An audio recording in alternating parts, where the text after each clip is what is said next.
No, I didn't miss anything. I'm not lying.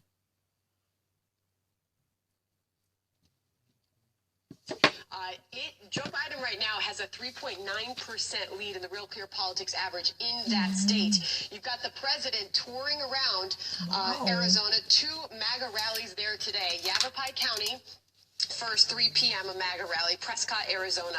He's then going to head down to Pima County, where he'll be also holding a MAGA rally, the Tucson, Arizona. Why is the president spending so much time in Arizona, and is it helping, Josh? Well, it's important to first note how politically significant being in Arizona at any time during a presidential campaign is. Democrats have lost Arizona in every election since 1948, except for 1996, when Ross Perot helped tip the state to Bill Clinton. Now Trump is either tied or behind in the polls, and it's because he's losing the suburban Maricopa County population. Now, this is the biggest county in the state. He's not going to be there today. He's going more to the rural parts of Arizona and near Tucson. But Maricopa County voted for Trump in 2016. It's suburban. It's always been Republican. And yet all the polling that we've seen, including the Fox Arizona poll, have shown Joe Biden pulling ahead in the suburban parts of the state, and that's what's making Arizona so competitive. And what you're seeing President Trump doing is trying to rally that MAGA base, the conservative base, out in the rural part of the state, because he knows he's losing ground in the suburbs. All right, Josh, so let's take our viewers through this, because you're talking about just north of Pima County, Maricopa County, where just over half of the registered voters in the state of Arizona live. Solidly Republican for decades, to your point. President Trump did manage a narrow victory in 2016, but what makes this really interesting is it flipped blue in the special Senate race. So why are we watching Maricopa so closely, and can the president do anything with 2 weeks to go to sway any voters or change any minds? Well, Maricopa County is where all the votes are in Arizona. About 60% of the state's population is in Maricopa. So you can't lose Maricopa by a big margin and expect to win the state of Arizona. And Maricopa County has a lot of retirees, a lot of seniors, which is, we've learned, this is the key population, the key swing vote in this election. And it also has a lot of, John McCain, there are a lot of John McCain Republicans in Arizona. The state fundamentally likes to vote Republican, but they get a little wary if the candidates are a little too extreme, a little too intemperate. So there are a lot of these John McCain Republicans usually vote Republican up and down the ballot, but they're not Trump voters. Martha McSally, the Senate candidate running, has lost about 10 to 12% of Republican voters in her races. Donald Trump is at risk of losing a small number of Republicans, usually voting conservative, usually voting straight ticket Republican down the ballot, and he needs to get those voters back to his side if he wants to win Arizona. All right, so looking at the... So it's really interesting that Donald Trump is going to hold 2 political rallies today in Arizona. First, Prescott County, what's that? I gotta write them down. Yeager County, Prescott, 3 p.m., 15. That's what it is. And eventually he would actually move down to Pima County in Tucson, nearby 5 p.m. That's what has been actually said.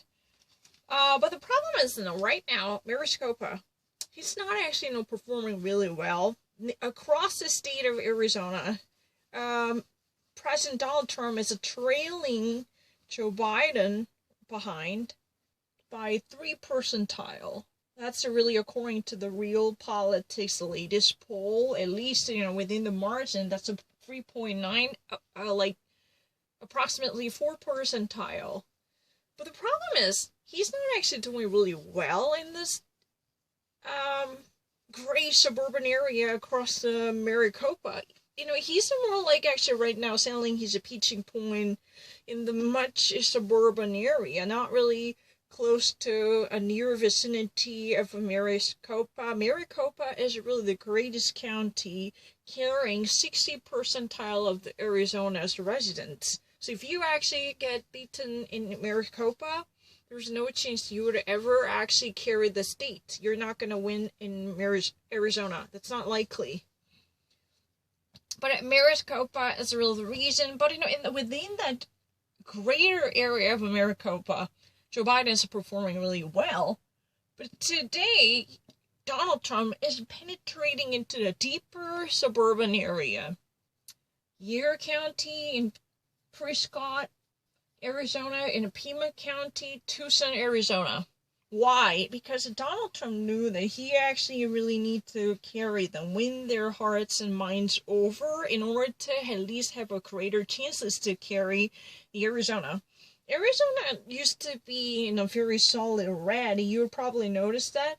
President Donald Trump already actually won the election by beating Hillary Clinton within the margin of 4 or 5 percentile. President was like 51 percentile, and Hillary Clinton was a 48 percentile. And ever since 1948, Republican president, whoever actually somehow got to be elected, they always won the state of Arizona. The state was in a solid red. This is really a must-win place. If you don't actually carry Arizona, there's no chance. This is really the Republicans' haven. You must, at all costs, carry it. There's no president who actually was beaten by Democrat in Arizona since 1948, except 1992, when Ross Perot, a third-party intruder who somehow steal the scene by taking the greatest benefit away from President George H.W. Bush, running against Bill Clinton. Ross Perot was really the person who somehow played a significant role as a kingmaker to crown Bill Clinton, right? Because people were really, it's really interesting. At the time, people were very much infuriated with George H.W. Bush's NAFTA contract. The NAFTA treaty was never been the favorite of many of the conservatives, so they eventually actually tried to teach the Republican Party in the anticipation of Ross Perot. They just wanted to at least rely on the libertarian candidate who would promise a greater nationalistic politics, just like Donald Trump. Ross Perot was really teaching the message is similar to protectionism and nationalism. And meanwhile, he was sticking to free industry internally. The domestic market should be deregulated. That was really the message. I'm not lying. And it's really interesting. President Donald Trump is right now expected to host his event. Poppy Hollow from CNN just said that President Donald Trump normally receives enormous energy from political rallies. He's been thriving, and he really enjoys this kind of moment. And eventually in 2016, that helped him graciously. That's really the reason why he actually won. But today, we're going to expect to see the revival of the MAGA events in Arizona. Why Arizona is so special? Because it's really traditionally a red state. This is really a cradle of a GOP presidential candidate. But the problem is that he's been still not making up to demonstrate his advantage. This was supposed to be home ground. But the problem is that in the Maricopa County, there are many moderate conservatives who used to vote for Senator John McCain. But right now, these somewhat moderate traditional Republicans, they're actually wary and skeptical of Donald Trump's radical vision. That's really the reason why, Senator Sally McSally, who actually eventually replaced John McCain, experienced a significant loss up to 10 to 20 percentile amongst these traditional Republicans. Even though Senator Martha McSally was not really a Trumpian candidate. Throughout the primary, there was Dr. Kelly Ward, who was endorsed by President Donald Trump with a significant favoritism. But eventually, Senator McSally won the primary to actually be on the ballot as a GOP candidate. Even with this viewpoint, she has not been greatly appreciated by the traditional Republicans. I mean, the state itself definitely has a serious identity issue with the Republican Party because many of the conservative residents really like to identify themselves as Republicans. But still, they were somewhat turned off by this off-putting radical messages, the same by Senator Sally McSally. So she already experienced the 10 to 20 percentile loss when she was for the first time elected. That's a problem, right? And that means Donald Trump really needs to work hard on this moderate conservatives who are really disappointed by his radical extremism and eccentricity, basically. They could not actually be reminiscent about or of Senator John McCain, because that's the culture they appreciated or they cherished. But this type of a tradition or legacy prevailing in the state of Arizona had been greatly breached by the invasion of Trumpian candidates and the radical extremism. So, President Donald Trump really needs to sell the voice of McCain if he ever wants to carry the Maricopa. This is the greatest area in the region, consisting of 60 percentile of total residents. So there is no chance if you do not actually win the area called the Maricopa, then you're probably not going to be the winner of Arizona. You're not going to actually carry the state. You're not going to take this state on behalf of you. I mean, that's what has been said. It's very obvious. I don't actually think that there is any type of significant difficulty, because if you ever actually want me to repeat the message, it could actually be reduced into three things. Number one, President Donald Trump is going to be back on the campaign trail by hosting two big MAGA events, Make America Great Again. First, Yeager County, Prescott, Arizona, and Pima County, Tucson, Arizona. The first things will actually start at 3 p.m. That means 15, right? And he later actually move on to host the next one. He's going to. That's indicated. And also, but the problem is why Arizona is supposed to be the Republicans' bedrock. Don't you not actually think that he should go to Michigan or Wisconsin? You know, the entire segment definitely indicates Donald Trump is waging an uphill battle. He's not doing well at all. Because if he is really on the winning streak, probably the states he should have hit is not Arizona. Because this is, something they normally, Republicans normally take for granted. As a part of a home stretch, any successful Republican presidential candidate would have spent their time in Wisconsin or Michigan trying to embrace as many blue members as possible. This definitely indicates Donald Trump is not doing well. Even in 2006, Donald Trump actually won the election by carrying 51 percentile of voters in Arizona, and Secretary Hillary Clinton won 48 percentile. That's what has been said. But the problem is, Donald Trump is not really that popular amongst the traditional moderates who would have liked to side with the GOP instead of the Democratic Party. They were really the one who felt estranged by the extremism of Donald Trump's presidency, because they felt very cozy and comfortable with the maverick status propelled by John McCain's moderate conservatism. That was what it was supposed to be. That's really the reason why even Sally McSally experienced a significant loss. She already actually bled to lose 10 to 20 percentile of voters That's what has been said. It's very...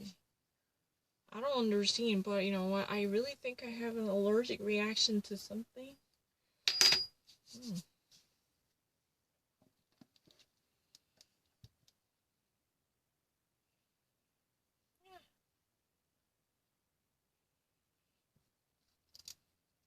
Deciding which phrases are no longer acceptable, like master bedroom or even preference. And what he's saying is, you're going to have everybody coming in saying, this is what we need to do, and it's going to mess up the whole thing. 230 is what gave these social media platforms such a robust debate for them.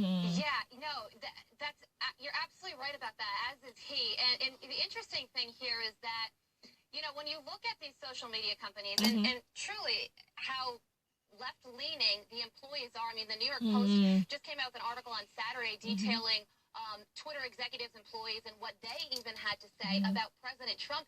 And some of those things go against the rules, their own rules, like saying the president should die in a fire or saying that he should suffer from COVID-19. Oh my gosh. So it is obvious that these companies make decisions that are political. Now we're going to have to hear from Jack Dorsey and Mark Zuckerberg, and I think that a lot of people would really want them to be honest during that hearing and say, okay, you caught us. We do act in a political way. We will at least maybe try harder next time or something and see what comes. But a solution to this problem is going to be very tricky to find. I know. And speaking of free speech on social media, Kirstie Alley has now learned that it's kind of tough. She's come out for the president. She voted for him in 2016, says she'll vote for him again, and she got some pushback. Judd Apatow, the filmmaker, says, quoting here, Shelley Long was way funnier than you. That's his response. Danny Zucker says Shelley Long quitting is no longer the dumbest decision made by a Cheers actor. And Kirstie Alley, she responded by saying, don't think I've ever seen so much name-calling in my life. Definitely not on my side here. Anyway, I guess I'm not allowed to have a viewpoint without being called really nasty names by nasty people. Can't she just have her own opinion? Yeah, you know what? Well, first of all, I have to say, because of the story, I learned who Shelley Long was today. Did not know, but apparently she was in Cheers. So it's really interesting. Basically, that's really about the free speech. So, we're going to actually expect to hear from Twitter's CEO, Jack Dorsey, and the Facebook CEO, Mark Zuckerberg, because there had been significant systematic suppression of stories related to Hunter Biden in favor of Joe Biden. So the media, definitely the right-wing media, wants to hear something honest about their mishandling. If they ever actually be brought to justice, then they should actually say that in front of cameras in the Congress. They should actually say, oh, you guys have us busted for suppressing this news or controlling the media in order to have a better representation on behalf of Democratic Senator Joe Biden, former Vice President Joe Biden. That's what she expects to hear. That's interesting. But Section 230 is basically all about the free speech, allowing the social media to have a greatest influence as a platforms for free opinion sharing. It says that no one can actually trace down any type of providers. It means if there is any type of deep throat who is supposed to provide different media channels with the sources or news stories, then their identity should remain classified. Unless there is a really obtained search warrant or investigative efforts by the law enforcement, these type of, even actually, except the terrorism-related urgency, most of the cases should remain classified and confidential. There should be no legal accidents allowing them to be traced down or tracked by the third party.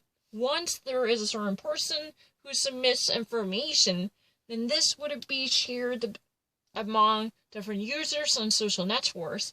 But the problem is, this type of tricky information shall never harm the providers and the sponsors of this type of message, who in the first place dare to publish them. That's really the problem.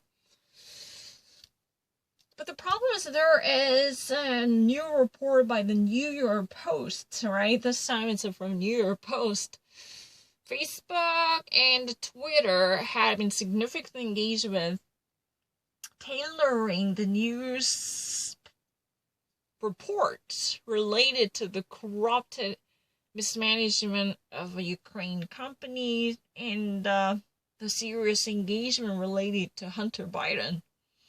And according to new revelation, Jack Dorsey even actually mentioned the very ominous bias against Donald Trump. Allegedly, and he and his members actually said something really negative. He should have been actually dead because of the COVID-19. He's really the person who should be ailing with the COVID-19 like this. There are many, many bad statements reflecting their hostility against the Republican Party and the current administration. This definitely provides us sufficient information about their political identity. They can never be a neutral agency keeping the political correctness or impartiality because the color of their political ideology is very clear. They're leaning toward the Democratic Party. They really had an issue with the Republican Party, especially the current president. Yeah, there had been a very serious accusation related to Jack Dorsey's curse on Donald Trump, saying that he should actually, be seriously ill with the coronavirus. He really, Jack Dorsey wanting to see President dead, like this. This is really true.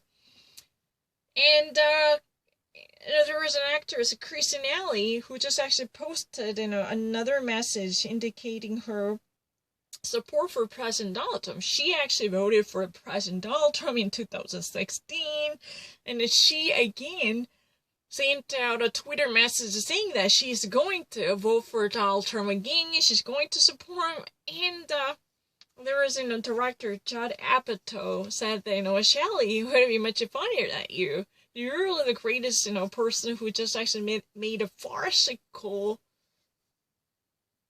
buffoonery. Who could actually think of voting for Donald Trump once more? That would be the hilarious farce I can never actually hear. That's the funniest thing. Because you're really kind of probably the stupidest person I can ever actually think of. That's really kind of the message. Even actually Shelley would be funnier than you. Your message sucks. How would you even actually dare to think of having someone like President Donald Trump for more years as a president? It's a really ironical, satirical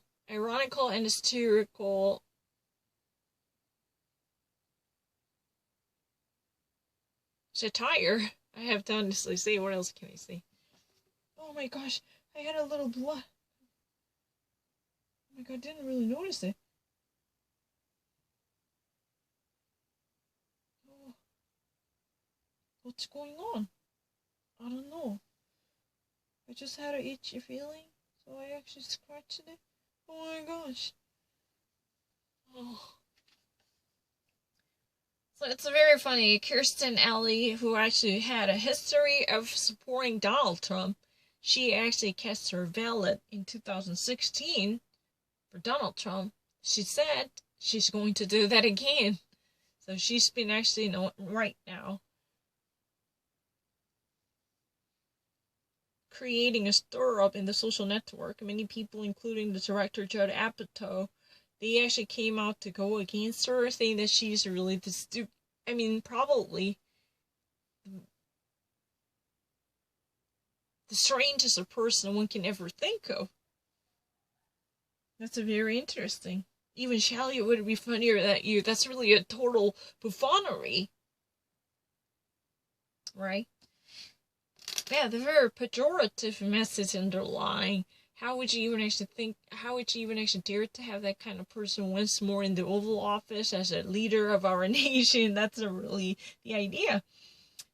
The the Section 230 in the free speech and the free communication stipulation, this is really the source which codifies the law. in favor of the social media networks.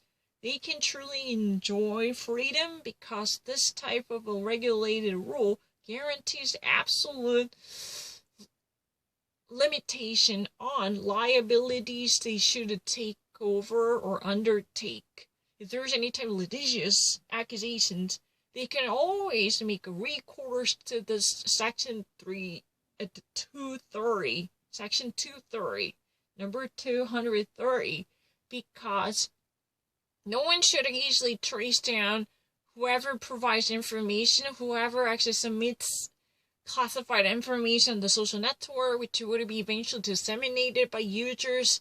And this type of classification would be legally protected in order to propagate the culture of a free speech, and also the social platforms should not be subject to liabilities, which you could even ask them to be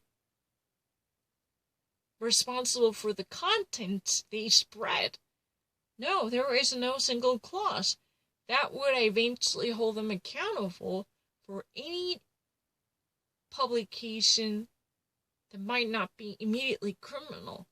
That might be, politicized, but maybe there would be a pedophile content. Then they're going to be charged with a certain recognition. But unless there is a political, ideological propaganda, Facebook or Twitter will not be castigated for that. They're not going to be found guilty. So there is a certain sense of abuse. They're not going to actually be forthright about what they had done in terms of customizing the very messages coming from different sources. Because they actually definitely exercise their editing power to put aside a Donald Trump favoring propaganda conspiracies, even though they just really used that same procedures to cut off and remove news related to Hunter Biden's corruption, no matter how truthful that might be. So they're having a certain type of double face efforts and double standards editing. So we will be hearing, and Jack Dorsey and Mark Zuckerberg, they are to come out to present their viewpoints. But this and a Fox lady really wants to hear the truth from them, and she believes it would be better off for them to recognize their own wrongdoing. Like this, oh, you guys busted us for cutting off the truth by taking over the scene, or even abusing our editing power, since we are actually in the saddle, or we are actually behind the wheel. We're at switch, who can actually make this kind of judgment. So maybe we were improper, but this time it really happened. But we're gonna actually work really hard to prevent this type of abuse. So no more political judgment that would suppress the freedom. Like this type of obvious confession or admission is expected from that lady's perspective.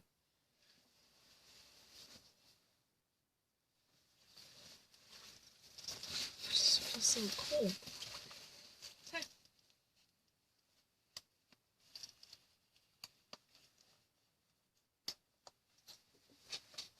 I don't know.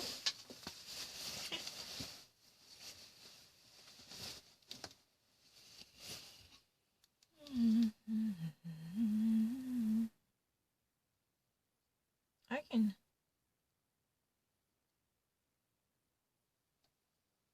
No, I don't need to. It's really funny. I will never hesitated. I'm not lying. I had a little problem with myself. Back to ourselves, back to values. I think they exist out there in the ether, and I'm excited to see how many people tune in for the debate. Like court packing? How's he going to address that?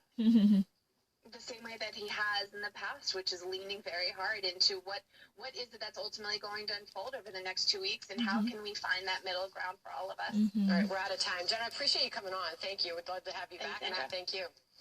We have you covered for this Thursday night. Big debate starts 6 p.m. Eastern Time with special report and continues post-debate analysis through Fox News at night at 1 a.m. Late night for Shannon. You can catch the last presidential debate of the 2020 campaign right here on the Fox News channel. It begins at 9 p.m. Eastern Time. Trace. Well, the holidays are right around the corner, but the pandemic is expected to keep many shoppers from spending during a crucial time for retailers. David Asman joins us with that next. And what would a Joe Biden presidency look like? The huge impact Biden's economic plan could have is next.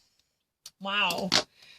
That means, we're probably actually waiting to hear Joe Biden's presidency, because even actually Fox News said that. What would actually Joe Biden's presidency look like? What would his economic policy entail? If Joe Biden actually gets elected, which seems very likely at this moment, what would his policy entail or involve in terms of economic agendas, right?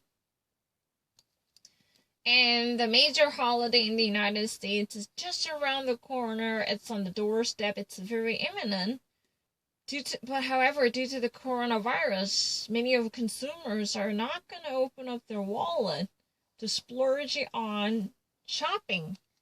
However, this is the biggest season for the retailers in America. For the retail industry, this is really the golden opportunity, once in a year chance to create profits. So how does that actually affect and shape our economy? And how retailers actually prepare for this ominous signs awaiting them? And before that, there has been indication about the upcoming presidential election. So this will be the last presidential debate before the presidential election in 2020. That's going to be on Thursday, 7 p.m. local time. So after that, there will be Fox News analysis up until the 1 a.m. in the morning. It means we're gonna expect to hear more in terms of the news analysis and the debate recap well beyond the midnight, right? So almost like 1 a.m. till 1 a.m. There will be post-debate follow-up on Fox News. And this lady actually asked the Jane, how would President Donald Trump handle the core packing issue when he would be pressed upon it? The core packing is literally, if you ever actually remember the FDR, the Franklin Delano Roosevelt's presidency, there was a one grave mistake made by President FDR. What was that? Packing up the core with the like-minded folks. He thought that by placing liberal judges in the Supreme Court, it wouldn't be much helpful for him to execute the New Deal policy.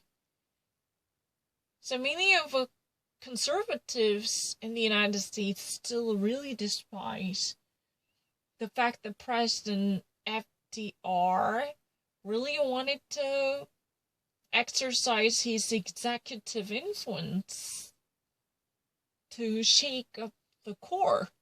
This would be against the separation of powers and gravely harm the checks and balances, because the head of the executive branch wanted to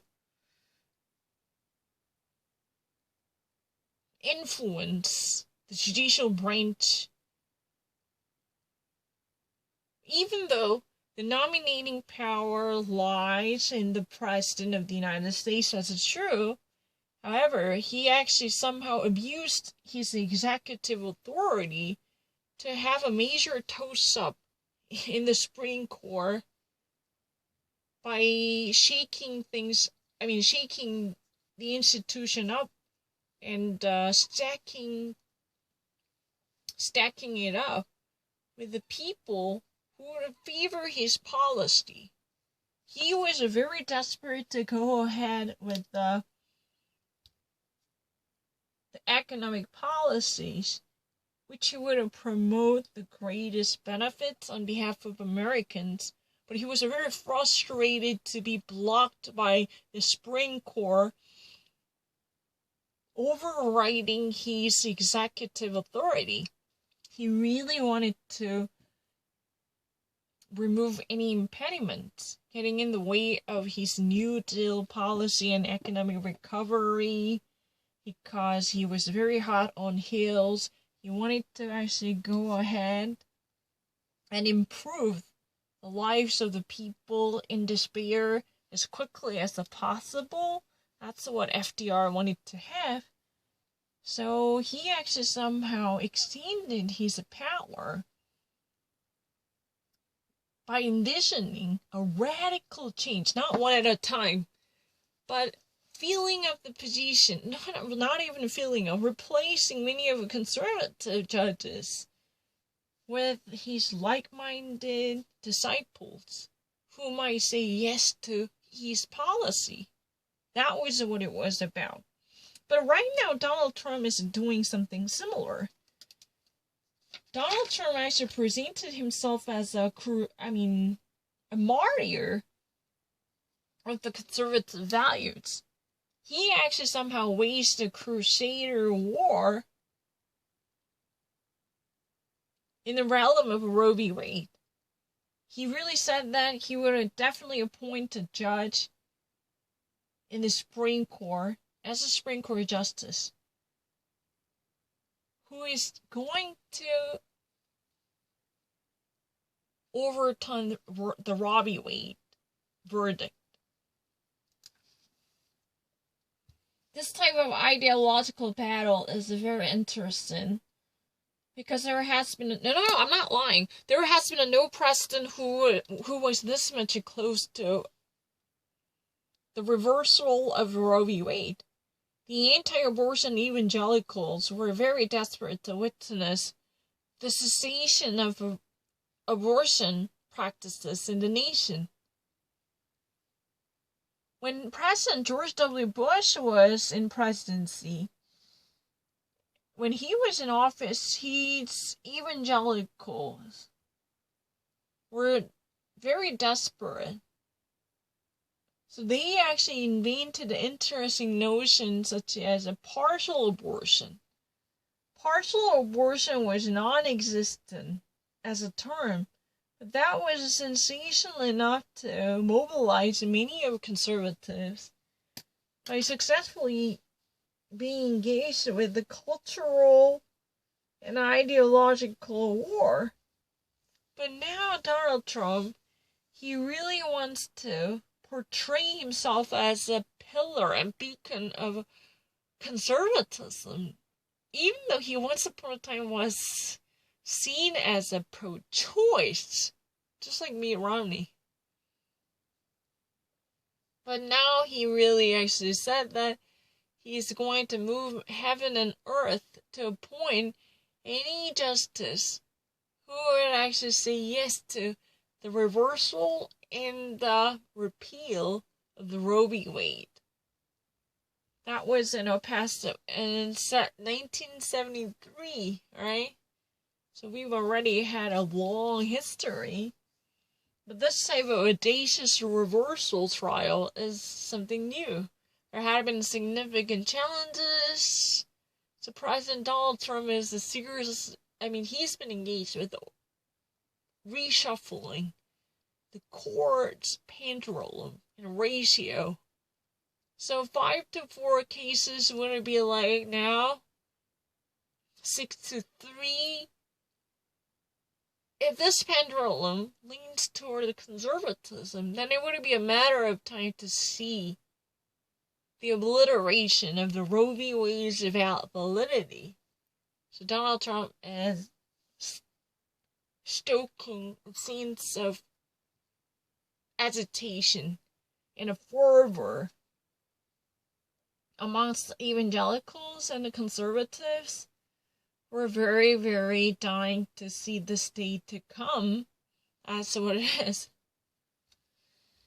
So even if Donald Trump is being asked about the court packing, he is expected to answer in the way he had done before. Just like the rest of the time when Brett Kavanaugh was nominated and he was actually confirmed by being placed on the fast track, Donald Trump would have defended himself in a way that he had done before. He's very likely to stick to his own guns. He's like to actually, stick to his own policy by saying yes, every possible authority comes from presidency, and it's really actually in the Constitution that he would have defamed the executive authority promised by the Constitution, because the nation's founding documentation already vested this type of power in presidency. So he's going to leave by that. That's what he is expected to do. When he would be questioned about it, he would say, yes, because I'm actually entitled to do so because I serve this presidency, and it's no wonder why I would exercise that constitutional rights. That's what it is expected from Donald Trump when he would be pressed upon the court packing. But the very term court packing has deep history starting from FDR. Even though if you were actually in the left, even though FDR, the Franklin Delano Roosevelt, has been the very revered and venerated president of the United States for sure, but many of conservatives, especially from the Republican Party, they actually viewed him as socialist. And the socialist and some radical folks at some point truly portrayed him as a socialistic dictator who wanted to abuse presidential power to toast up the composition of Supreme Court justices. That was called the court packing. That means he was about to not just simply nominate, but fill up the chairs in the Supreme Court with New Deal-oriented judges.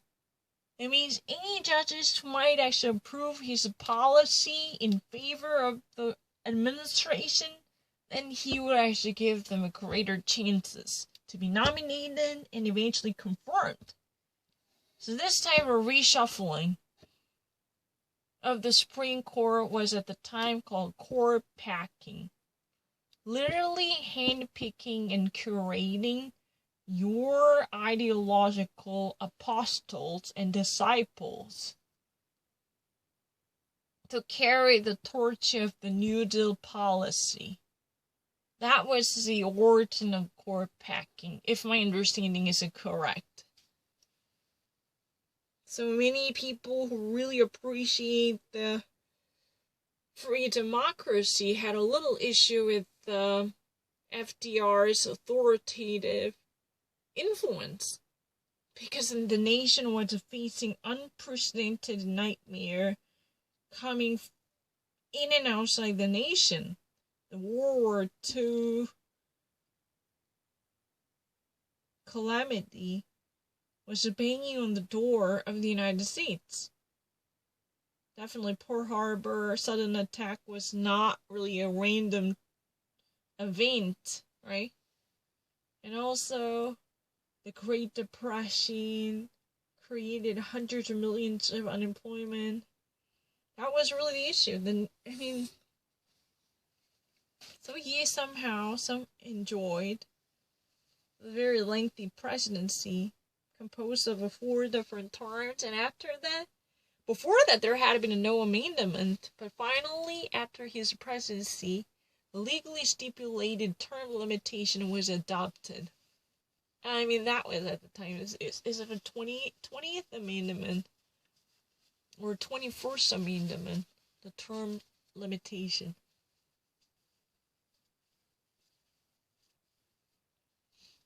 I had a little problem with my body at this moment. Ugh.